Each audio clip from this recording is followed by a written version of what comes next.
let me get back to where we were a while back, because here's the problem. When you ask the question of where we're going, I believe those persons at the highest level of our government and other governments are now aware of the fact that Nibiru, Planet X, is on its way back in. And this is the fable. And by the way, I knew nothing at all. I knew a little smittens about it like everybody else. I had read a couple of stories 30 years ago or 40 years ago in Reader's Digest or Life magazine. Life is in Post magazine. Those magazines are not even in existence any longer. But they had thought they saw it, and maybe it was someplace and all this stuff. Somebody came to me when I was asking around, and I was saying, what in the world are they spending all of the American people's money on dried foods, bullets, machine guns, and all of that stuff, and going and underground and spending billions and billions for underground facilities? What's going on? And somebody quite simply said, oh, probably the fact that the Planet X is on its way back in. And I said, what are you talking about? And then they said, had you ever read Sitchin's, a fellow named Sitchin, Zachariah Sitchin? You ever read his books about the Sumerian clay tablets and about Planet X and Nibiru coming back? And Nibiru means, by the way, in Sumerian, it means planet of the crossing, because it crosses our orbit.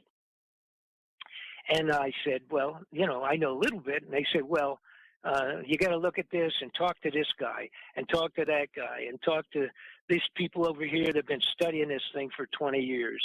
And, read up on it. And then I got from a separate direction, somebody said, do you remember the Ronald Reagan speech on the floor of the United Nations when he freaked people out by saying, what if, would we get together with all the people of the world, all of our enemies, come together if we knew there was an extraterrestrial threat headed towards the earth? Would we come together? And he said that on the floor of the United Nations in 1983, give or take. What do you think about that? Is that legit, or is that just some kind of a lip service? What his speech? Yes, his comment. Yeah, I mean, what was the? No, his comment is right, because another person had information came to me from other separate directions, and they said, it's about 1983 when Ronald Reagan was given the scientific verification that it was coming back, that Nibiru was on its way in.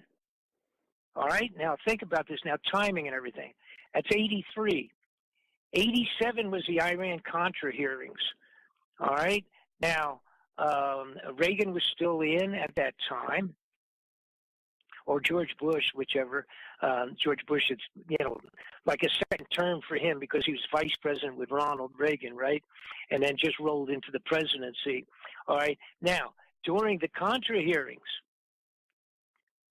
Senator Brooks from Texas, he asked Oliver North, he says, what is it that we have heard about executive orders planned to suspend the Constitution of the United States under the continuity government program? What's going on with that? And there, this thing was called Rex 84, Ready Emergency Exercise 84, 1984. Oliver North turned pale and almost fell off his seat. And Mr. Enuade from Hawaii was the chairman of the Contra hearings. He gavelled them down and said, we will now close and go behind closed doors for the rest of this. This is not to be talked about in public. Now, that's 87 on the floor of the Congress. That all took place. Matter of fact, interestingly enough, the day that took place was the same day that my toy company was brought up on the floor of the Congress at the same time. But that's a sidebar, just interesting for me. So here's what we have. Apparently, around 83 sometime, it became verified that it looked like that this was real and it was headed back in. What I have discovered is, first off, it was the cause of Noah's floods. The flooding of most of the land was from that. It was the cause of meteor showers back in the biblical time when, in fact, meteor showers came down and killed thousands of people, soldiers and people in the streets. They called it the stars fell from the earth, from the sky to the earth, and it was flaming rain and all of this stuff. All right, that was caused by the close passing of Nibiru. Nibiru is said to. Let me jump in here. Sure. It's a good point for me to ask this question. I mean, is this, in your opinion, is this like the Anunnaki? I mean, what do you think that Nibiru is in your mind? Is this just a celestial body by chance that, you know, the fate of the world? You know, we're just happening to cross this thing just every so often. It just is the chance of everything in the universe.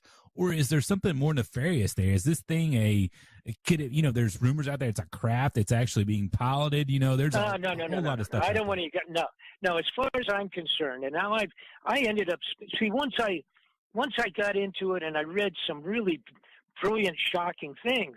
For example, like I say, the Sitchin had gone over clay tablets.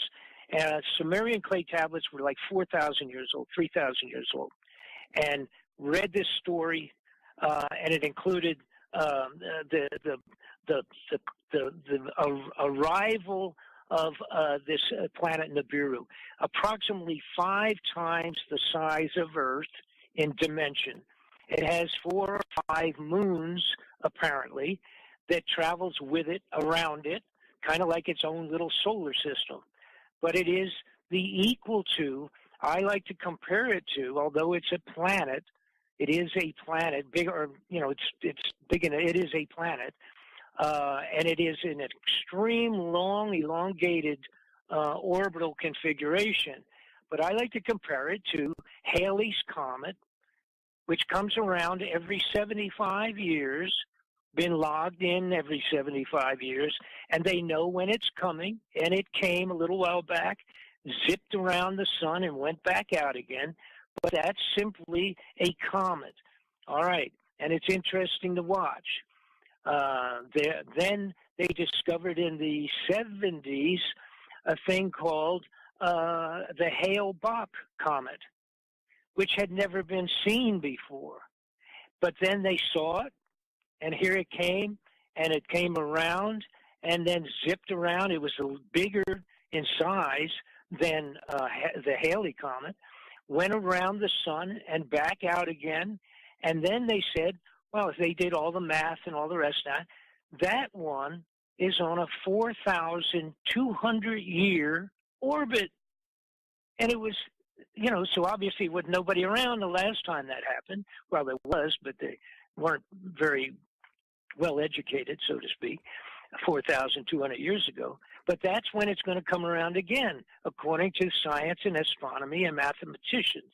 It came, and it will come again.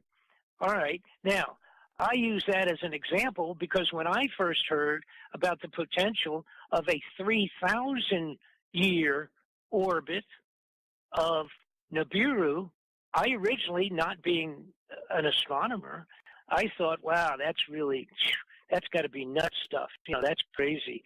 You know, the idea that something would go out and come around and be in a regular orbit that elongated to be going out 1,800 years and then back 1,800 years. You know, but then after that was when I discovered the information on Hale-Bopp being a 4,000. So it's a longer period of time. Okay, so I then got into a tremendous amount of research, finding everybody that was not in a mental institution that had really seriously looked into this. and knew what they were talking about. All right? And because the chances of Bob Fletcher putting his name on something like this was really slim, because I'm very well respected worldwide for doing very great internal exposés on what I've been doing. And for me to put my name on this, I had to really be convinced. So then I found out, son of a gun, in I'm not sure the exact date, in 1991 or something like that, this Dr. Sitchin, who had everybody throwing stones at him because he was giving people this extraordinary story about this thing coming back around, when the guy that was in charge of, now this is important, the head of the Naval Observatory for the United States of America, his name was Dr. Harrington. He called Sitchin and he said, I saw your stuff a while back and read it. By the way, the date was 1990, while I was running for Congress in Florida. He called Dr. Sitchin into his office. He said, I've been studying this for years, and I found it. You are right. There is a Planet X. There is a Nibiru. And I know where it is by its reaction by other planets and the reaction that's going on as we speak. I have found it, and I'm going to do a full report on that. By the way, that meeting between the two of them is on videotape, and I have it. All right, so, in other words, to verify it happened, the reason I say that is because Sitchin died, Dr. Harrington died very shortly after of cancer, fast-acting cancer, the same kind of a cancer that Ruby, the guy that killed Oswald, died of in prison. You know, he went in prison, he was fine, and then in a short time he died of cancer. All right, Richard Harrington, the head of the Naval Observatory, agreed with Sitchin. He had found it. He's dead. He's gone. There have been huge numbers of scientists, astronomers that have looked into this and have found it, or what they verified, that they're pretty positive of where it is, et cetera, that are dead. A lot of them. A whole bunch of them died in one gondola in Switzerland when the cable broke, and the whole bunch of them that had a meeting going about some of what we're talking about fell to their death in one big box. The gondolas, those things that go over top of the ski resorts on cables. Anyhow, there's been a lot of other people that have also been involved with this that have ended up dead.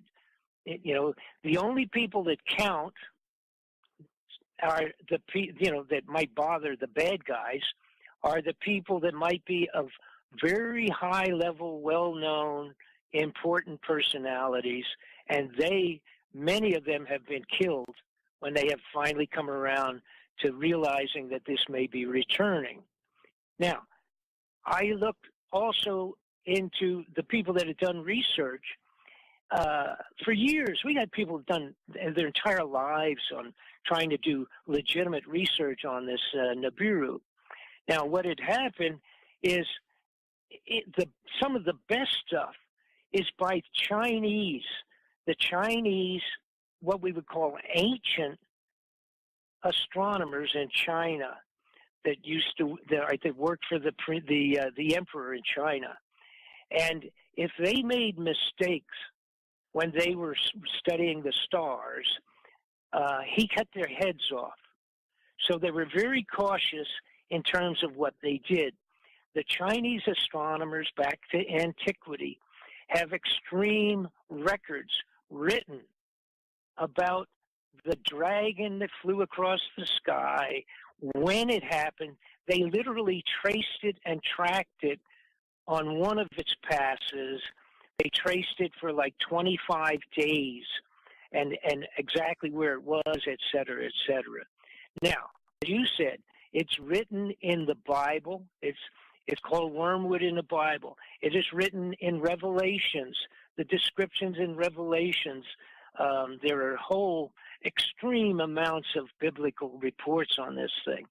There are reports of every one of the ancient cultures, including some of them where they scratched it on the wall of a cave, for crying out loud, or put it into the side of a religious building or something, all right, of what happens when the planet of the crossing comes back around, what happened the last time and what happens the next time. Now, to add to it, there was a discovery of a thing called a sky disk a while back, and that was actually done during the Bronze Age, and it could be dated. This is a 12-inch round bronze disc highlighted in gold. It shows the constellations, the sun and the moon, and what was, in fact, the passing of Nibiru during the daytime that did blocked off the sun for, I think it was 3 hours or something like that. And that old piece, because it has engraved in this bronze, done in gold on top of it, laminated in gold, was 3,600 years old. The dating done with modern astronomers and the brand new computer programs indicates all the way down. Not only can they tell you the day that this was created, which would have probably been a short while after it had passed, because I believe it was actually a poured disk at that time. So it wouldn't have been, it's not like it was done that day, but it would have to have been within a month or two or something.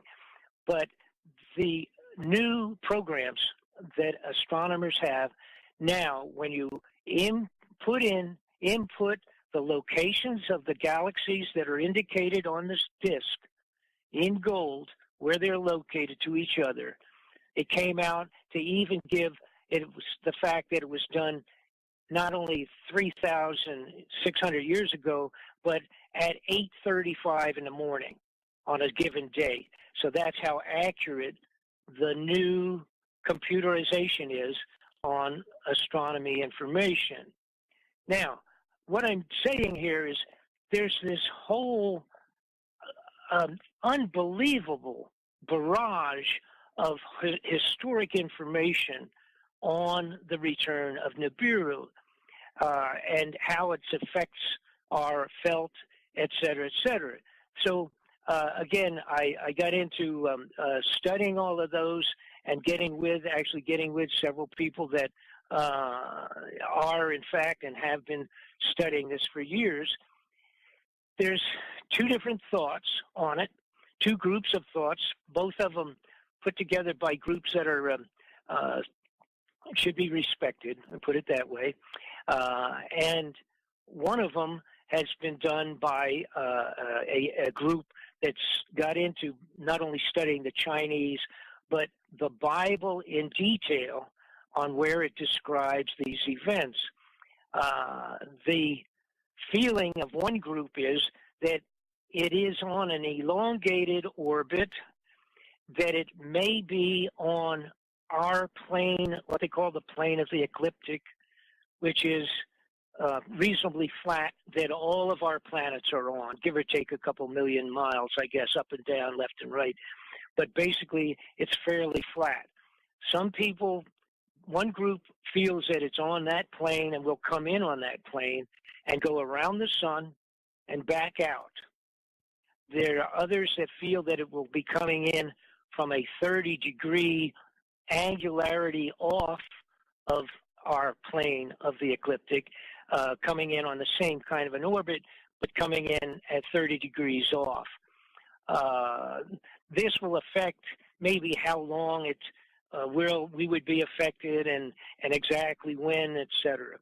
Now, according to the in-depth studies of the previous few passes where it had come by close enough to affect the Earth, and by the way, It's indicated on that disk that I mentioned. It's called the sky disk. Indicated on there is that the Earth shifted 26 degrees on its axis because of the location of the Orion constellation described on the disk. That would screw things up pretty seriously unto itself, the shifting of 26 degrees. The information in terms of date, the indication is that the most early close pass for Nibiru would be first seen next December. That would be the earliest possible time. It would be seen in the sky as a new star. It would be coming closer on a daily basis, and it would come to the closest point in the March and April of 5 months later. Okay, so you get the first visual December, January, February, and then March and April is when the poop would hit the fan. Well, take us to that first day when that thing shows up in the sky. I mean, what's the powers that be? What's your game plan? What are you going to do when you see that thing show up? Okay. Well, let me just make a couple of real crucial points on this whole thing. All right. And by the way, then the next point is the possibility of close pass would either be if it was not next December, January, February, March, if it's not that period of time, that it would be the next year or the next year. All right. But the feeling is that according to all the information from the Chinese ancient writings, the biblical, and all of these ancient cultures that have written about it, it apparently all records what I said. In other words, seen in December and close March and April on all of the previous passes in antiquity writings. Okay? So that's where I'm going from with that. That's where these people that have studied all of that had said, apparently now, all things being measured, et cetera, that in fact it would be December, either this one or the next one after that, in terms of closest time and farthest away point in time. Yeah, well, farthest away point in time might be 6 years. Now, how about this, though? I've heard you say before, though, and as a preemptive to this whole Nibiru thing coming around, that the government, I guess we could call it our American government, whatever we want to call it now at this point, because Nibiru to me leads me to believe I'm not even worried about the election. I don't care about Hillary or Jeb Bush. That's right. You know, I'm not even worried about that. That's right. But I've heard you. But no, hold on a second. I got a question for you. Go ahead.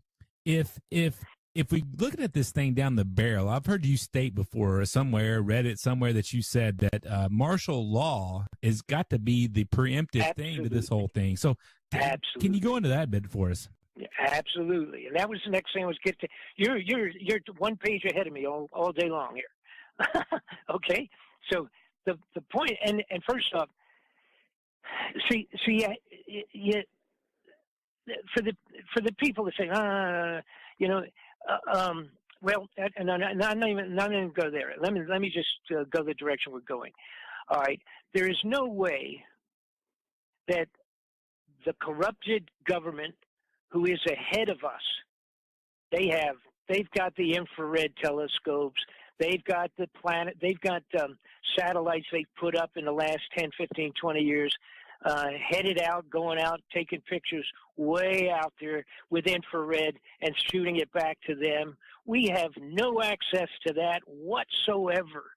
Nothing. We don't even know what the moon looks like on the other side or any of that stuff, because the bottom line is, people say, well, how about NASA? Well, NASA is the United States government, and they're controlled by the corrupted persons at the highest levels. They don't want people to talk about it. Nobody's going to talk about it. They'll be killed if they talk about this stuff.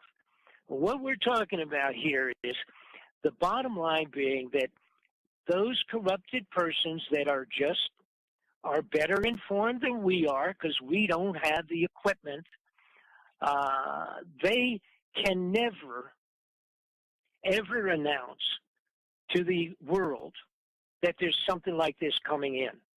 They can't do that.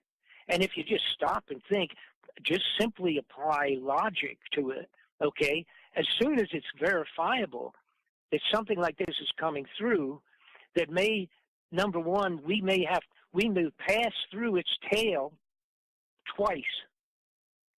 It would probably take 1 hour, according to the math on this thing, about 1 hour for us to pass through it the first time, 1 hour to pass through it when it goes on out, back out, coming around from the sun, from the back.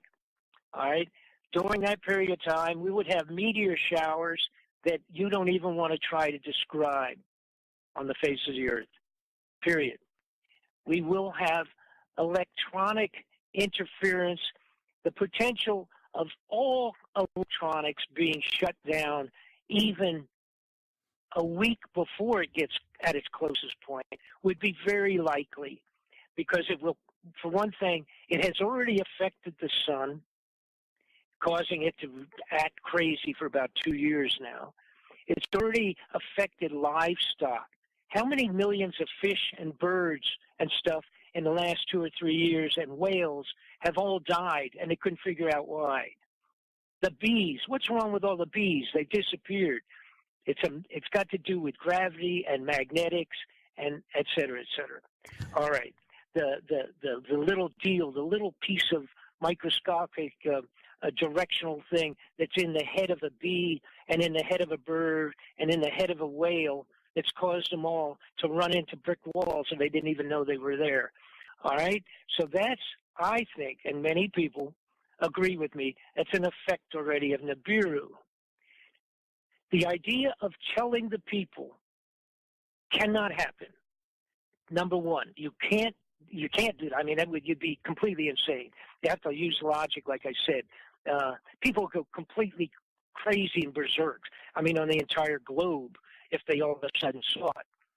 So, the bad guys, the elite handful that built underground hideouts and filled them with the food for themselves to have them finished last year and this year and a year or so back, all right? What's with their time schedule?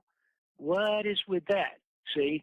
And the people that say, oh, well, you don't have any idea really when, give or take 5, 10 years, blah, blah, blah, blah, blah. That may be. So then let's look at those guys. When are they building? And they got them done. They're ready, baby. If they needed them tomorrow, they could go in underground. So what they're going to have to do, they're going to have martial law. Now, I'm just talking America here now.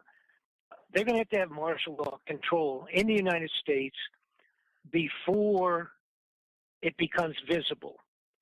It may become visible, like I say, according to historic writings, it will be in December of one of the next few years. They'll have to have martial law in a few months ahead of that. And as I indicated in my DVD, they will utilize, we have to go back to those old plans of the 60s for world government when they said, what is it to make these moves on the people of the United States? It's got to be a serious threat. You can't go and do martial law unless you had, number one, the threat of a major war. Anybody paid attention to what's going on? Bob? Okay, still there? Yeah. Okay. Sorry. Okay, fine. I heard a click. I thought I lost. Okay, you have to have something like the threat of a major world war, like with Russia, and we see what's been going on. It's going in a bad direction. Put that aside. Number two, how about if you had something like some terrible disease epidemic? What happened this year? We had Ebola come up on the horizon, didn't we? We don't know where that's at now. That's hanging in suspended animation, right? So we have those types of elements, it's going to have to be something that severe. How about just general strife, like some kind of a blacks against white race war thing? Oh, okay? Man, that's coming down the pike. Oh, I mean, you can son see of a that gun. there. How about that? See what I'm saying? Yeah. Now, you have to understand, I put this together. I've been working on this for 3 years. I put all of that into the DVD before half of that was taking place. I didn't know anything. I didn't know the Russians were going to come into the Ukraine. I didn't know that was going to happen. I didn't know about Ebola, that was going to be almost an epidemic. See, they kind of did a little test run with some of that stuff to see what would happen to the public. And also, now the last one, we have ISIS, right? Oh, no, that's not the last one, but it almost is. We have that ISIS group over there cutting people's heads off. If they started showing up in 7 or 8 different states in our country here, and were really pumped up, and people were scared to go to work, that would be good for martial law. And now the newest one, what do we have? North Korea. By the way, in case people that missed this, not only did North Korea hack in to Sony, to the Sony corporation, and threaten to kill anybody that went to the theaters to watch that goofy movie about the dear leader, right? Okay, but what they did was they actually cracked into our nuclear power plants. Wow. Did you hear that? Yeah, I did. I heard that. You know, a lot of people didn't pay attention to that. Yeah. Well, the North Koreans were able to punch into the operational computer system of our nuclear power plants. They could. Hey, Bob, one of the things I really want to talk to you about, you know, here on the Weekend Conspiracy, you know, we take a different approach. We talk about some serious, man. You've given us some heavy stuff. It's almost too much to comprehend. But I wanted to go back a little bit to your previous history as a promotional manager in the music business. And one of the things I've always found interesting, and I heard this story again last week here in South Carolina. You know, one of our sons of South Carolina is the great James Brown. Oh, you know, that guy. And I've heard stories about, Anita Franklin, you know, back as late as 10 years ago, showing up Aretha Franklin, showing up to a concert venue, and before the concert began, that before they went on the stage, they had to be counted out like $50,000 in cash because they've been screwed over so many times over the years. And I think that's such indicative of the new world order and the system we live in. Is there any truth to that, where these old school, you know, classic rock and roll, whether they required prepayment? Yeah, like I'm talking like cash payment, not like a, you know, you had to have cash in a bag. Well, going way back to when I was involved. As a matter of fact, I for a short time promoted James Brown stuff. But the bottom line being that, see, there's a lot of promoters that have screwed people around. Period. They just never got paid. You know, they got a down payment, they got a contract, and these people would be incorporated. They pay part of what they're going to pay them. Guys go in, they do their entire shows, they do everything, and the guy says, "I didn't make enough money. Sorry about that," and file bankruptcy the next week, and the performers never get paid. So if the question is, do these people, and have they periodically demanded payment and cash because they don't know next day if the check's going to be good? Absolutely, that is, of course, the truth. Now, I can't speak for any individual situations, but whatever.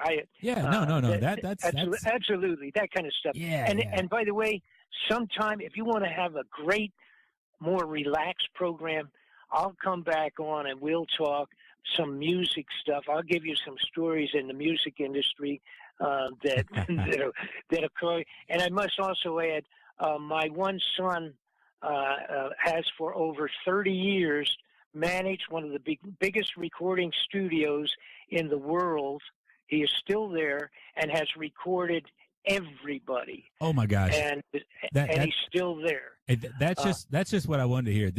You're on the Weekend Conspiracy. We broadcast worldwide on the Hillbilly Radio Network. And when I've heard you for years on Alex Jones, Coast to Coast. I mean, you've got the links on your website. I've linked to your website on the Weekend Conspiracy. And I didn't know this about you until earlier this week when I was researching the interview a little bit. When you were talking about Loretta Lynn and Conway Twitty, as a hillbilly, man, I mean, that's just, they are gods to us hillbillies. And I just couldn't. I'll tell you what, both of them are great people. And my position was, I was the promotion manager for MCA for a few years, and then I opened up my own record company. And I also had done that for Mercury Records and ABC Distribution, ABC Records, and a couple others I haven't even remembered now. But these were the greatest. It was the greatest time and the greatest performers. And I was the manager director for the entire Southeast. I was in your backyard. I had 4 offices, one in Miami, one in Nashville, one in Memphis, one in New Orleans, and one in Atlanta, Georgia. All right. So you're setting me up here. I'm going to let you go after this. Okay. And this is the finality of this thing. And I just want you to give me an honest opinion, okay, of this. Hold on. Just give me 1 second here. Here we go. We're going to get it started right here. I'm going to give you the best I've got. And just let me know, thumbs up or thumbs down. I don't need a lot of, critique because it may hurt my personal, view of myself. So here we go.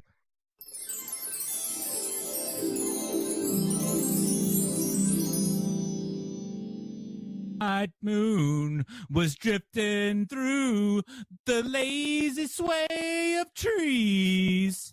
I saw the look in your eyes, looking into the night, not seeing what you wanted to see. Darling, don't say a word. I've already heard what your body saying to me. What you need to do is keep doing all you can on the radio, and don't go past that. You'd be all right. And stay away from the Jack Daniels. Mr. Fletcher, sir. Okay, now let me sum this up. Yes, all right? And where are we on time? Are we done, or are we good? We good? No, we got a little bit of time left. Carry on, sir. Okay. All right. Here's the bottom line. I went into this when the Nibiru thing came in front of my face. I was extremely skeptical. I just said, "Whoa, wait a minute!" But then at the same time, I'm saying to myself, Why did they stop with the New World Order, one world government push? Why have they stolen all the money and gone underground into these holes with this thing? And why is the rest of the major nations doing the same thing? It's got to be something way out of our control. It's not a war. It's something coming from someplace. And that was when the Nibiru popped up in front of me, and then I studied that. I am convinced, without a doubt. Now, it's very difficult. No, I don't have a crystal ball. None of the people that are studying this have a crystal ball. And to try to say, I'm going to tell you exactly when it is going to be here and be a problem, I can't do it, and none of them will do it, and they shouldn't. I leave the door open, but my feeling is that there is no doubt that this is what has scared these people. See, even the Pope's involved. The Pope and the Vatican, a few years back, cut a special deal with the United States and built an infrared telescope, a heavy-duty scope in the United States, owned by the Vatican. So the Vatican knows about it as well, and it's aimed out in the direction that it would appropriately have to be aimed out. In terms of destruction, it will really do a number. It'll wash all of the waves just like it did during the Noah's floods. The difference of the gravitational effect, by the way, and I have to add another line that I hadn't even thought about, but the bottom line is I do believe that it is on its way back. They know it. They're preparing. They have spent multi-millions on equipment into the local police departments around the United States. That includes troop carriers, hand grenade launching equipment. Every military type of equipment you could imagine is in the United States police forces. Why are they doing that? They're doing that because when the poop really hits the fan, they are going to have riots out of control. Those guys are going to be still up on the top, swinging whatever they have to their billy clubs and water guns and launching grenades and everything else with their new equipment, while the elite get their tails down into their cubby holes underground. They have bought enough weapons and bullets under the rangers, the forest rangers, and the Internal Revenue Service and the National CDC. They bought millions and thousands of rounds of bullets, enough for 3 wars, under those titles. Why are they doing that, folks? Why are they underground? Why are they building those? Why are they spending millions and billions in the foods and putting them under the ground? They're putting them underground last year, last month, and this week. They're not doing it 5 years from now. That's the scary part. Yeah, amen to that. That's the reality. There's no doubt about that, Bob Fletcher. I advise, that's the reality. I advise all of our listeners out there to go to BobFletcherInvestigations.com. Check out the video he's got for sale out there, Incoming Nibiru, and he's got multiple others out there about the drug thing, the cartel, and all that. We've talked about this so much. Hey, sir, you've been so kind with your time tonight. I really appreciate it, and God bless you, and have a great night. Thank you so much for joining us tonight. Thanks a lot, and we'll get back and talk about fantastic music stories. Oh, sometime. Man, I look forward to that. I'm going to have another song under my belt by that point. I'll practice a little bit more, But, okay, God bless everybody. Thank you. Thank you, sir. Have a good night.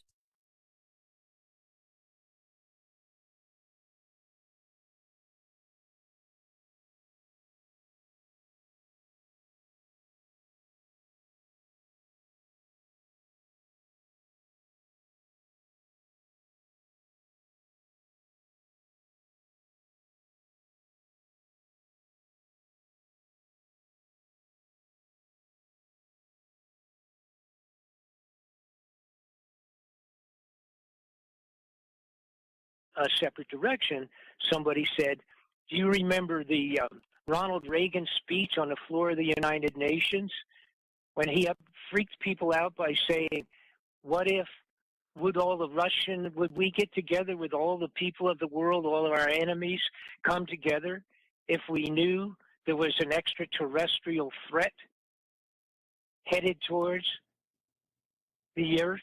Would we come together? And he said that on the floor of the United Nations in 1983, give or take. What do you think about that? Is that legit, or is that just some kind of a lip service? What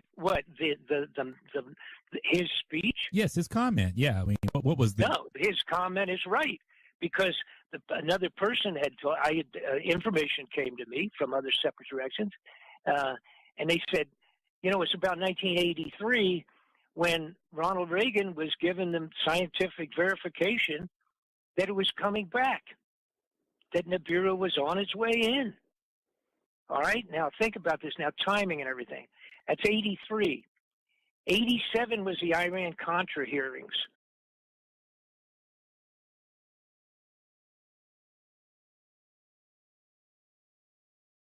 Now, let me get back to where we were a while back, because here's the problem. When you ask the question of where we're going, I believe those persons at the highest level of our government and other governments are now aware of the fact that Nibiru, Planet X, is on its way back in. And this is the fable. And by the way, I knew nothing at all. I knew a little smittens about it like everybody else. I had read a couple of stories 30 years ago or 40 years ago in Reader's Digest or Life magazine, Life is in Post magazine. Those magazines are not even in existence any longer, but they had thought they saw it, and maybe it was someplace, and all this stuff. Somebody came to me when I was asking around, and I was saying, "What in the world are they spending all of the American people's money to this? This is not to be talked about in public." Now that's 87 on the floor of the Congress. That all took place. Matter of fact, interestingly enough, the day that that took place was the same day that my toy company was brought up on the floor of the Congress at the same time. But that's a sidebar, just interesting for me. So here's what we have. Apparently, around 83 sometime, it became verified that it looked like that this was real and it was headed back in. What I have discovered is, first off, it was the cause of Noah's floods. The flooding of most of the land was from that. It was the cause of meteor showers back in the biblical time when, in fact, meteor showers came down and killed thousands of people, soldiers and people in the streets. They called it the stars fell from the earth, from the sky to the earth, and it was all right. Now, Reagan was still in at that time, or George Bush, whichever. George Bush, it's, like a second term for him because he was vice president with Ronald Reagan, right? And then just rolled into the presidency. All right. Now, during the Contra hearings, Senator Brooks from Texas, he asked Oliver North, he says, "What is it that we have heard about executive orders planned to suspend the Constitution of the United States under the Continuity Government Program? What's going on with that?" And there, this thing was called Rex 84, Ready Emergency Exercise 84, 1984. Oliver North turned pale and almost fell off his seat, and Mr. Enuade from Hawaii was the chairman of the Contra hearings. He gavelled them down and said, "We will now close and go behind closed doors for the rest of money on dried foods, bullets, machine guns, and all of that stuff, and going and underground and spending billions and billions for underground facilities. What's going on?" And somebody quite simply said, "Oh, probably the fact that Planet X is on its way back in." And I said, "What are you talking about?" And then they said, "Had you ever read Sitchin's, a fellow named Sitchin, Zachariah Sitchin? You ever read his books about the Sumerian clay tablets and about Planet X and Nibiru coming back?" And Nibiru means, by the way, in Sumerian, it means planet of the crossing, because it crosses our orbit. And I said, "Well, I know a little bit." And they said, "Well, you got to look at this and talk to this guy and talk to that guy and talk to these people over here that have been studying this thing for 20 years.